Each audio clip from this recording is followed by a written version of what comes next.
Pada tanggal 15 Agustus bencana melanda sebuah toko Jasmine Milk White di cabang Jingu Levon. Plafon yang baru direnovasi runtuh menimpa 2 karyawan, dan tragisnya, seorang remaja laki-laki berusia 17 tahun kehilangan nyawanya.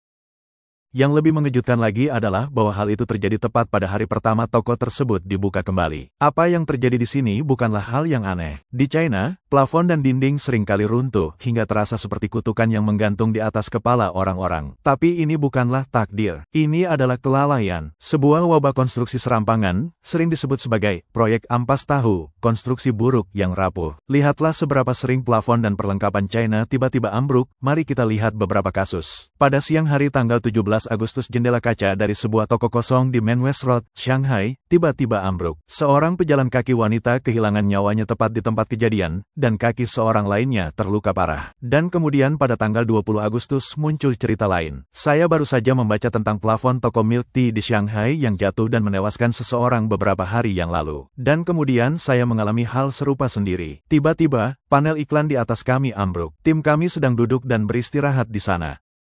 Ya ampun, spanduk itu mengenai kami sedikit, dan kami berhasil menghindar tepat waktu. Kami hanya mengalami luka gores ringan.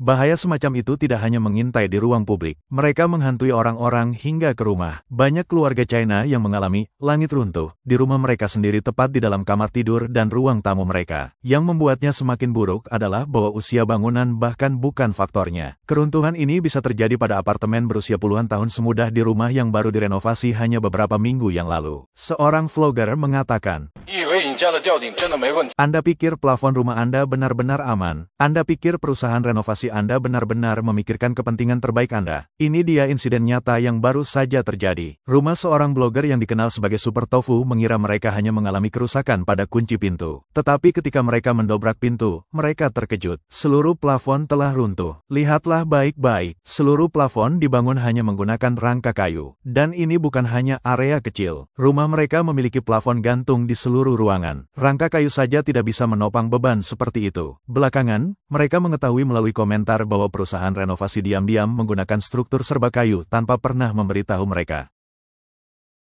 Untungnya, keluarga itu sedang tidak di rumah ketika insiden itu terjadi. Tapi bayangkan jika mereka ada di sana. Mengerikan, bukan? Itulah mengapa jika Anda merenovasi, lakukan riset dan pastikan Anda tahu apa yang dipasang di rumah Anda. Dalam kasus lain, plafon kamar tidur runtuh di malam hari, tepat ketika seseorang biasanya akan tidur di bawahnya. Karena keberuntungan semata, penghuni tersebut sedang bekerja lembur, sehingga konsekuensinya tidak fatal. Namun, apartemen ini baru saja menjalani renovasi tidak lama sebelum kecelakaan itu. Atau ambil kasus pria ini yang rumahnya seharusnya sangat aman sampai renovasi ceroboh di lantai atas menyebabkan kekacauan runtuh menimpanya. Penyebab, konstruksi buruk dan keserakahan. Di seluruh China, plafon dan jendela tidak selalu jatuh karena gempa bumi atau angin kencang. Seringkali, penyebabnya jauh lebih bisa dihindari, konstruksi serampangan. Ambil kasus toko milk tea yang baru dibuka kembali di Shanghai. Di dunia maya, sebagian besar komentator berpendapat bahwa plafon itu tampaknya ditahan dengan paku tembak. Cepat dan murah, tetapi sangat lemah untuk menahan beban seperti itu. Ini adalah kasus lain penggunaan paku tembak untuk memasang plafon. Lain kali Anda melihat seseorang menggunakan paku tembak untuk pekerjaan plafon, waspadalah. Ini benar-benar bisa berakibat fatal. Saya sudah berada di industri ini selama lebih dari 20 tahun dan tidak pernah menggunakan paku tembak untuk pemasangan plafon. Bahkan jika klien meminta, saya lebih memilih untuk melepaskan pekerjaan itu daripada menyetujui metode berbahaya seperti itu. Saya kira plafon itu dipasang dengan paku tembak. Saya pernah bertemu beberapa pekerja yang menggunakan paku tembak sebelumnya. Saya tidak setuju dan tetap menggunakan skrup ekspansi. Kini, perdebatan sebenarnya bukan hanya tentang apa yang jatuh, tetapi tentang siapa yang bersalah. Sekilas, mudah untuk menyalahkan kontraktor. Namun, banyak yang berpendapat toko milk tea tersebut juga memiliki bagian tanggung jawab. Begini cara argumen itu bergulir. Bagaimana kecelakaan serius seperti itu bisa terjadi? Apakah karena merek tersebut berekspansi terlalu cepat dan mengabaikan kualitas konstruksi? Beberapa mengatakan tidak. Rantai khusus ini, Jasmine Milk White, memiliki 1.590 toko secara nasional hanya dalam 4 tahun. Perusahaan memberlakukan proses renovasi standar di mana desain dan konstruksi setiap toko ditangani oleh kantor pusat. Biasanya, waktu renovasi hanya sekitar 1 bulan. Secara teori, kantor pusat yang mengawasi desain dan konstruksi secara langsung seharusnya menjamin kualitas. kualitas. Tetapi secara realistis, dengan lebih dari 1.000 toko dibuka hanya dalam 4 tahun, kantor pusat pasti telah mengalihdayakan banyak pekerjaan kepada kontraktor luar. Itu menimbulkan pertanyaan, seberapa ketat pengawasan mereka? Kontraktor kemungkinan besar tidak punya pilihan karena kantor pusat mengendalikan segalanya. Sayangnya, kelalaian dalam konstruksi tampaknya telah menyebabkan tragedi ini.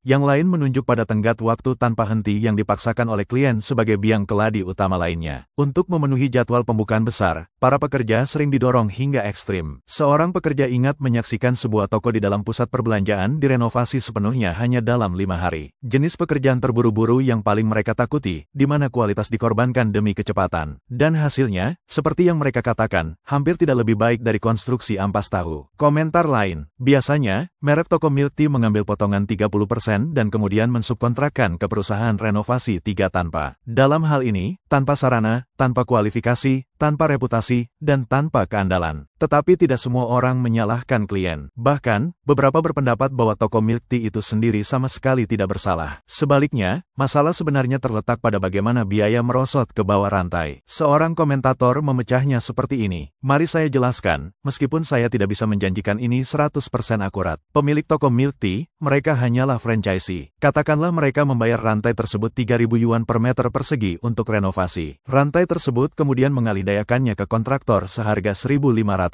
Kontraktor itu menyerahkannya kepada mandor seharga 1.000. Dan akhirnya, mandor memberikan pekerjaan itu kepada pekerja seharga 500. Pada akhirnya, pemilik toko yang mengira mereka membayar untuk kualitas sebenarnya adalah korban terbesar. Dan setiap orang yang mengambil untung di sepanjang jalan harus dimintai pertanggungjawaban dan berbagi tanggung jawab untuk kompensasi. Satu orang yang mengaku orang dalam industri mengungkapkan bahwa bahan yang harganya hanya 8 yuan seringkali dinaikkan harganya menjadi 50 yuan ketika ditagih ke klien. Di lokasi, semua orang tahu kualitasnya tidak sesuai dengan harga, tetapi tidak ada yang berani mengakuinya secara terbuka. Seperti yang mereka katakan, kami semua tahu di dalam hati, tetapi tidak bisa mengatakannya. Ketika pemilik bertanya, kami memberitahu mereka bahwa itu bahan yang bagus, tetapi bagaimana mungkin sesuatu yang harganya 8 yuan memberikan efek 50 yuan? Yang lain melangkah lebih jauh, menunjukkan bahwa mal itu sendiri tidak bisa begitu saja lepas tangan dari tanggung jawab. Renovasi di sana memerlukan cetak biru, inspeksi bertahap, dan persetujuan akhir sebelum toko bahkan dapat membuka pintunya. Jadi, jika semen berat dan batu bata jatuh dari plafon yang seharusnya tidak dibangun seperti itu, maka jelas pengawasan mal itu sendiri gagal. Tampaknya, semuanya bermuara pada satu hal. Setiap orang ingin mengantongi keuntungan terbesar. Uang terus ditarik keluar di setiap langkah, tetapi seperti kehidupan, Anda tidak bisa mengambil tanpa kehilangan di suatu tempat. Pada akhirnya, selalu pekerjaan renovasi yang menderita. Dan ketika itu terjadi, orang biasa yang harus menghadapi konsekuensi terburuk dari konstruksi serampangan. Ya ampun, Anda tidak akan tahu seberapa buruk sampai Anda benar-benar melihatnya. Dan kemudian itu hanya mengejutkan. Kita semua pernah melihat proyek ampas tahu sebelumnya, tetapi dibandingkan dengan ini, itu seperti gubuk kecil yang dibangun sebagai istana. Pelat lantainya sangat tipis, itu lelucon. Lupakan orang yang tinggal di sini. Bahkan hantu akan jatuh langsung. Sepertinya pengembang bahkan tidak pernah menyentuh uang sungguhan. Mereka memotong biaya di mana-mana. Jujur teman-teman, apa bedanya ini dengan kain bekas?